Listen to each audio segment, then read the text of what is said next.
You're here in Extension, and it says Greening Extension. I'm not sure what that is. I'm not familiar with this role in Extension.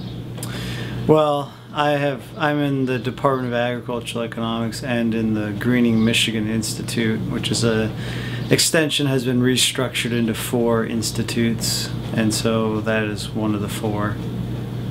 Now, is your background in Ag Econ, or is it in business, or is it? I have a PhD in agricultural economics, but I got into this work because I was a full-time economist for the governor of Colorado while I was doing my dissertation. The new emergency financial manager law, how did that come to be part of training that MSU would do? Well, I had taken a year off to work for the Michigan Senate as the chief economist, and when I was leaving to come back to MSU, there was a need to do some training and education around what was likely to be a new law for emergency financial management. And so then House Speaker Dillon asked me if MSU could potentially fill that role. So that happened back late last year. So you partner with Treasury in order to provide that training to the public. Exactly. And how did you develop the curriculum? Colorado doesn't have a similar law, to my understanding. No, very few states do, honestly. It took a while in collaboration with a number of other groups to figure out who we wanted, how we wanted it structured. But we kind of thought about, what do emergency managers need to know? What are the skill sets needed? A lot of it was, if you're going to have private sector turnaround experts come in, they don't know much about government, so it's what are the processes of government. And then for city managers, who some of them want to get into this business, who maybe are retiring, they need to know more about emergency management turnaround strategies, because that's probably not part of their typical repertoire. Did you use corporate turnaround as your model? Well, I mean, somewhat, but really there's a lot of differences, so I would say pretty minimal. I mean, really this is really an emerging field. There isn't really a whole lot of literature or research on really government turnaround, so it's really something pretty new, honestly. So there's not a lot you can go on. So in collaboration with the Department of Treasury, did they have some sort of vision of what they felt the managers, the skill set they needed to have to do this job? And what in talking with them, what things do you think an emergency manager needs to be able to understand?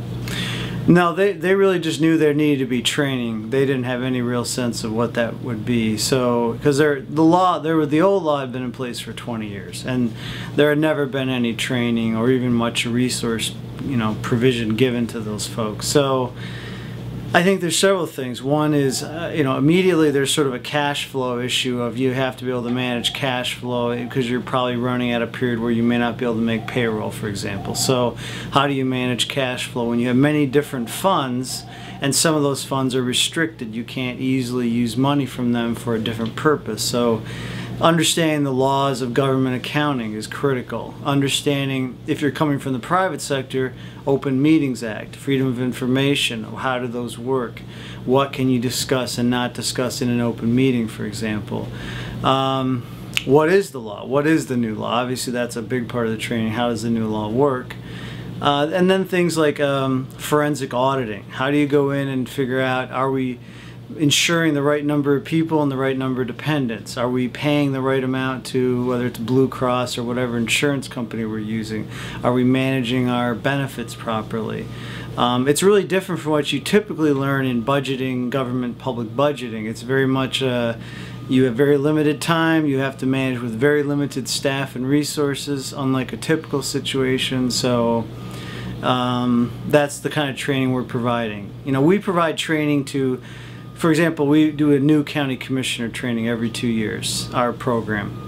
And we do budget. One of those sessions is budget training. But we don't teach them the kind of things we're teaching in this class. We're teaching them the very basics of public budgeting, what is the law and so forth. And that's a whole different set of laws, but it's the very basic stuff. We're not teaching them emergency budgeting, if you will. And so it's a very different skill set than what would be typically taught, even in an MPA class, for example. The difference between the old emergency financial manager and the new authorization under the new law, what additional powers do they have that the old group didn't? And how do you prepare them for that kind of... They seem really autonomous. Well, they are in the sense from the local officials, but there is a direct accountability to the state treasurer and ultimately to the governor. So they're not, I think some people perceive that there's no control over these people, and that's simply not accurate. They operate under a contract with Treasury.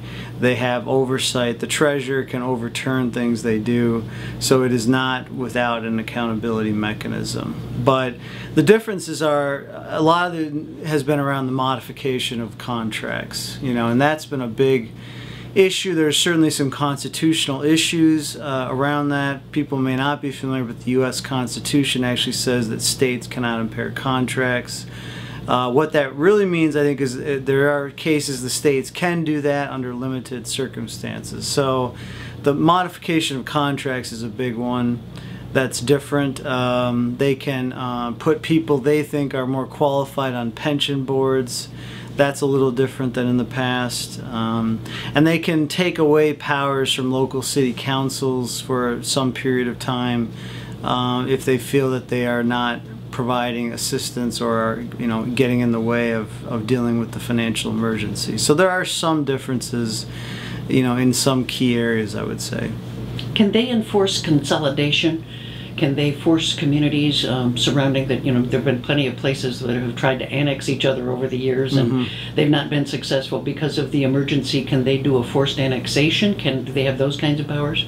No. There's all the laws that still exist. Consolidation requires consent of both governing bodies, actually a vote of the people, so they can recommend such things, but if the other government or group of citizens in that other government doesn't want to do it, there's nothing that can force them to do it. So they don't have any similar opportunity with school districts to enforce any kind of changes in their structure, from what I understand? No, and ultimately the state superintendent has, both state superintendent has to agree to such a thing, and the people that represent the electorate in those school districts would have to agree to such a thing also.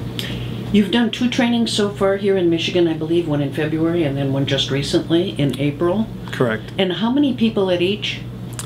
About 100 in the first one. It was a little bit smaller group because of physical space. The second one was about 400. It's a 2 or 3 day training? 2-day, yeah. 2-day training, and people pay $175, as I understand it, to take the training. Correct. What kind of people sign up? Certainly some private turnaround folks were there. A good sizable group was more public managers who may be looking for a different kind of career option. And then the third group, which is much more prevalent at the second training, was local officials themselves who are trying to avoid getting an emergency manager and really trying to figure out what they can do on their own to address fiscal stress. And that's really, I think, where our focus is going to be more, is preventative action, because that's really where the governor wants to put the emphasis on. So far, the only real experience that we have, although Robert Bob in Detroit seems to have a sense that he now has more power than he did before, it hasn't been officially announced that he does, right, to my understanding. But is it Mr. Harris in Benton Harbor, who is the first of the emergency managers?